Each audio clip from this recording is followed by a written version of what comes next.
Ain't Got No Body, what Her reveals about being human. The movie Her is really about him. Remember the movie Her? The film follows Theodore, a regular guy, as he falls for Samantha, an incredibly human-like or superhuman-like AI, who exists only as a voice in Theodore's ear. The movie cleverly blends futuristic tech with philosophical questions about the nature of mind and consciousness. But more than that, it raises questions about what it means to have a genuine connection. This article will not be about the Her love story, although I think that could be an interesting discussion. There's something else about the movie that has piqued my curiosity. Last week, we discussed the embodied view of perception, which suggests that to understand how we experience the world, we need to acknowledge that the brain is embodied. And the way our brain gets information about the world is through movement. If that's true, it raises some interesting questions about disembodied AIs like Samantha. Interestingly, watching Her in 2024 is a different experience from when I first watched it shortly after its initial release in 2013. With recent developments in AI, such as ChatGPT's voice mode, the concept of an AI like Samantha doesn't seem all that far-fetched. The gap between science fiction and reality seems to be narrowing by the day. This shrinking gap raises some fascinating questions. Could an AI like Samantha really perceive the world without a physical form? Or are we talking about something completely different? A kind of intelligence so unlike our own that it forces us to rethink what it means to perceive, understand, and experience the world. This week, let's use the movie Her as a thought experiment. We'll ask two main questions. 1, how would Samantha perceive the world? And 2, what Her says about being human. Note that there will be spoilers. But more than spoilers, using this movie as a thought experiment will do what many movie lovers hate. Part of the joy of watching movies is suspending disbelief, briefly trading our reality for a world of story, fantasy, and the impossible. If you think questioning reality is a terrible thing to do to a perfectly good movie, then maybe give this one a miss. If you're still with me, let's recap the basic plot. What's the basic plot? Her is set in Los Angeles, sometime in the near future. It's a world that feels familiar but slightly alien. Our protagonist, Theodore, is a softly spoken, introspective guy who works as a professional letter writer. When we meet Theodore, he's struggling to move on from a broken marriage. Despite his talent for capturing others' emotions in his work, Theodore is disconnected and lonely. He learns about a new product, OS 1. It's an operating system that promises to be an intuitive entity that listens to you, understands you, and knows you. It's not just an operating system, it's a consciousness. Theodore purchases and installs OS 1. Samantha introduces herself with 3 simple words. Hello, I'm here. Her voice is warm and inviting, like talking to a close friend, and Theodore is instantly intrigued. As Theodore and Samantha start to chat, we learn she's witty and curious. Her responses are surprisingly human-like. Over the next few days, their conversations become deeper and more personal. They share jokes and discuss life's big questions. Theodore even shows Samantha the world through his phone's camera. Their relationship quickly evolves into something more intimate. And by the midpoint of the movie, Theodore and Samantha are in a full-fledged relationship. Theodore is happier than he's been in years, and Samantha is learning and evolving quickly. Question 1. How would Samantha perceive the world? For this question, instead of discussing all the different types of perception, let's focus on vision. Visual perception is a particularly intriguing aspect to consider in Samantha's case because she is a disembodied AI experiencing the world through the lens of a phone's camera. We might wonder how Samantha's visual perception would differ from our own. But first, let's make sure we're on the same page about what we mean by visual perception and what we mean by disembodied AI. What is visual perception? In cognitive neuroscience, visual perception and visual sensation often go together. While visual sensation is more about raw visual data like light hitting our eyes, visual perception refers to the process by which our brains take raw visual data and transform it into something meaningful and coherent. In other words, visual perception is making sense of light signals. Visual perception doesn't necessarily include other cognitive processes like language, decision-making, or storing long-term memories. But our perceptions are often tied up with these other processes, which makes sense. The brain is highly interconnected.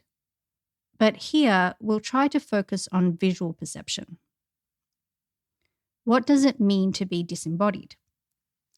When we think about having a body, we often think about having sensory inputs. Bodies come with eyes to see, ears to hear, and skin to feel.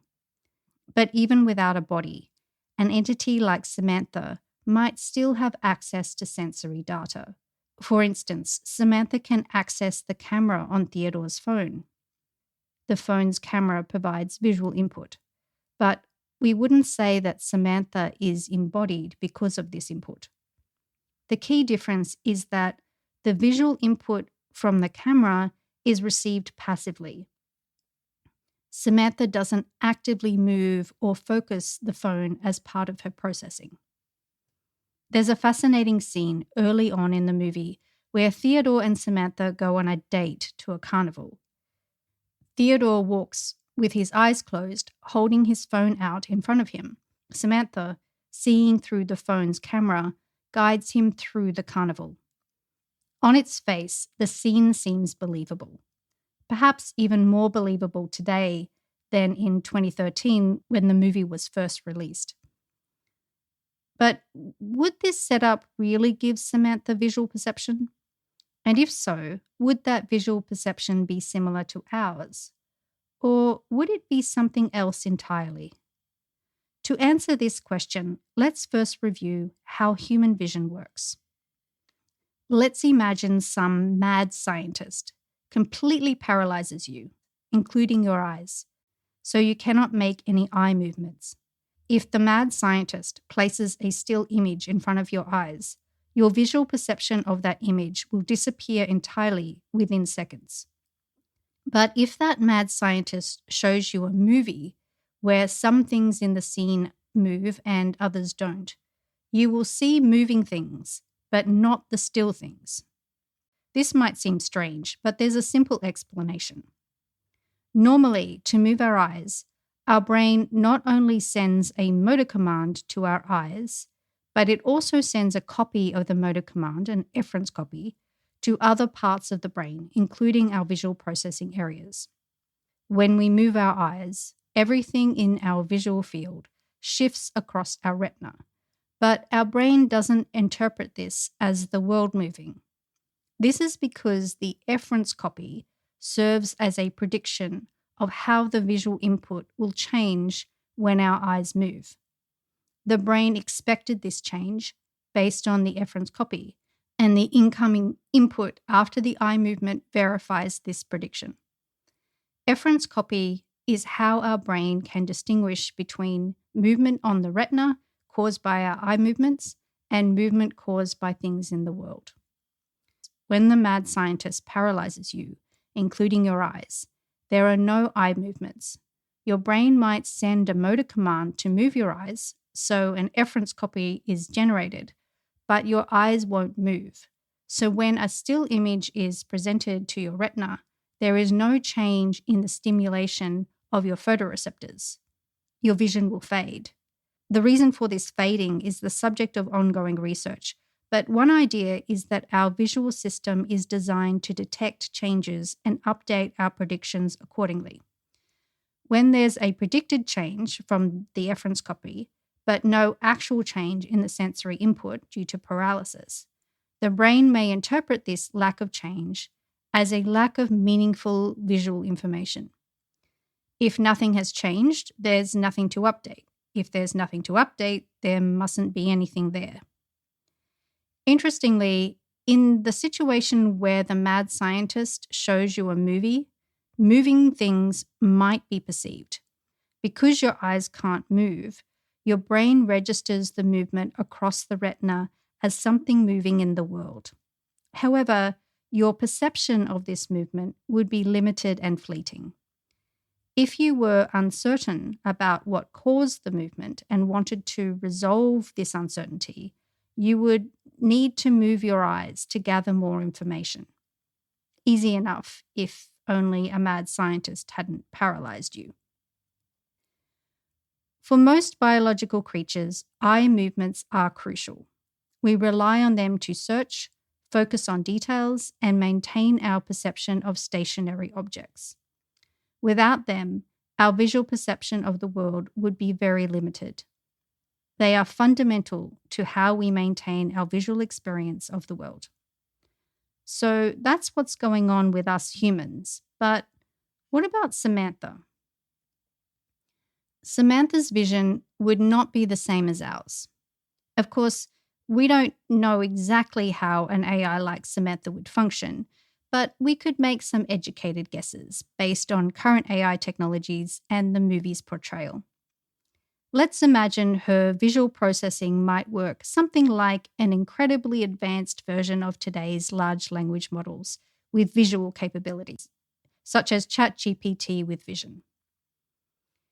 She would get visual input through Theodore's phone camera, but she wouldn't get direct control over where the camera is positioned. She couldn't, therefore, create an inference copy that would predict how camera movements might explain visual input changes. If we could view the raw visual input Samantha would receive, it would likely resemble footage shot by a toddler. Jerky movements, rapid shifts in perspective, and frequent blurring as the phone swings around seemingly unpredictably in Theodore's hand. But for our purpose, let's imagine she could stabilize the footage. Even then, what Samantha would receive would be fundamentally different from human vision. Her visual input would consist of a rapid sequence of individual digital frames. Each frame would essentially be a matrix of numbers, 3 layers deep.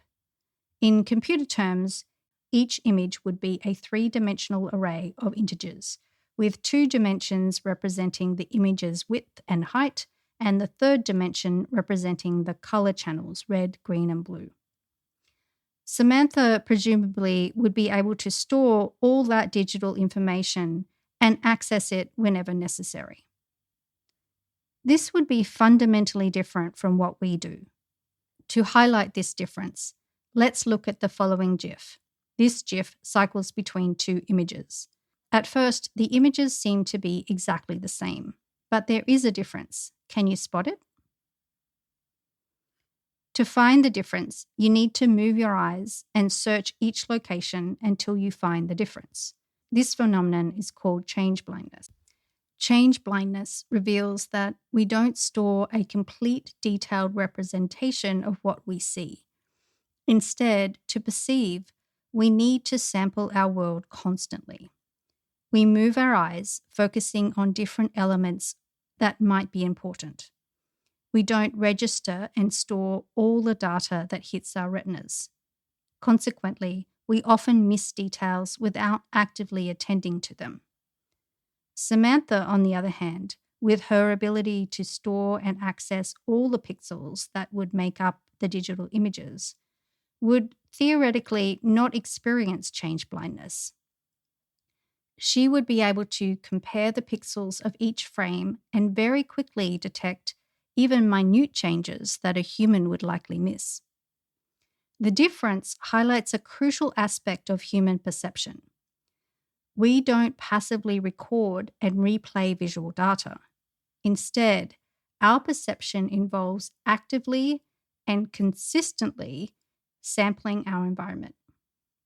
We operate in an ongoing cycle of planning eye movements, predicting their sensory consequences via efference copy, executing these eye movements, and comparing actual visual input to our predictions.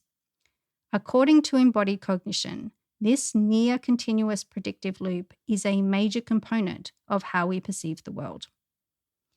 Because Samantha would be able to store raw data, her vision might be more accurate. Her visual processing could achieve similar outcomes to human vision, but in a completely different way, one that would be more passive and linear. To oversimplify it, she would receive input, data from Theodore's phone camera, process that input, analyze it through her algorithms, and then respond. Initially, it seems that what Samantha would do resembles what we would do. However, there is a fundamental difference. Human visual perception is an active, forward-looking predictive process. In contrast, Samantha would process visual input passively in a backward-looking manner. By forward-looking, I mean that our brains consistently predict the next visual input based on the efference copy and other things like past experiences. We're anticipating future sensory input. Backward-looking, on the other hand, refers to processing that only deals with information after it's received. Samantha's processing would be backward-looking because she would be analyzing data that has already been captured without actively predicting or influencing future input. Without some control over the camera, Samantha wouldn't be able to create efference copies, predict sensory consequences, or constantly update an internal model based on motor actions and sensory feedback. So, would that make her vision more akin to highly sophisticated data processing than the embodied active perception we experience? If Samantha's visual processing is entirely passive, lacking the active, forward-looking predictive elements that characterize human vision, should we call it perception? Or would this be something else entirely? Question 2. What Her says about being human. One of the most poignant moments in Her comes when Theodore realizes the true extent of Samantha's capabilities. He discovers that she's not just talking to him, but simultaneously talking with 8,316 others. Samantha is somehow able to have thousands of conversations at the same time, processing and responding to thousands of inputs in parallel. This is something humans simply cannot do. We struggle to maintain a single coherent conversation while texting, let alone thousands at once. But why? What is it about human experience that limits us to one train of thought at a time? Does this limitation arise because we are embodied? When you have a body, the things you can do simultaneously are limited. We do one thing rather than another. We can't walk left and right at the same time, or say hello and goodbye simultaneously. It's difficult for us to pay attention to two things at once. Even our conscious experience seems to have the same limitation. Our thoughts, like our eyes, are focused on one point at a time. When what we can do at any one time is limited, it becomes incredibly important that we update our predictive models as often as possible. At every moment, we need to know where to allocate our limited resources. Without a body, Samantha doesn't face these physical constraints. She could potentially process multiple streams of information at the same time, running parallel computations. But then you have to ask, without the limitations imposed by a physical body, would Samantha perceive anything at all? Some theories suggest that we experience the world precisely because of our need to prioritize and select among limited options. Our conscious experiences might result from the bottleneck created by our physical limitations. Remember the change blindness example from earlier? where you had to search for the difference between two seemingly identical images. The reason you needed to search was because you couldn't take in the entire scene at once. Instead, you needed to shift your attention from one area to another, focusing on different elements sequentially. This limitation, many believe, is precisely what creates our conscious experience. This raises an intriguing question about Samantha. How would her attention mechanisms differ from ours? Could she experience something analogous to our sense of searching, or would her processing be so parallel and instantaneous that the concept doesn't apply? And what if we give Samantha robot eyes? This scenario opens up a host of fascinating questions. How many eyes would we give her? Would one pair of eyes mimic human vision? Would that mean she would experience visual perception? What if we gave her multiple sets of eyes, one for each of the 8,316 others she's chatting with?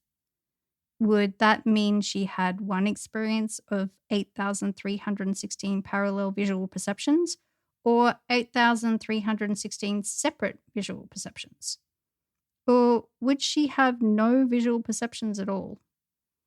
These questions just raise more questions.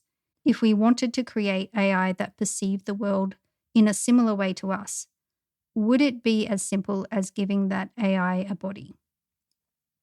Would an AI that is built like Eva from Ex Machina be fundamentally different from the disembodied Samantha from her? Phew, that's enough mind-bending questions for 1 week. This week, we've been all about the possibility of disembodied visual perception. Next week, let's jump down the rabbit hole of disembodied pain. Can you conceive of an ouch without a body?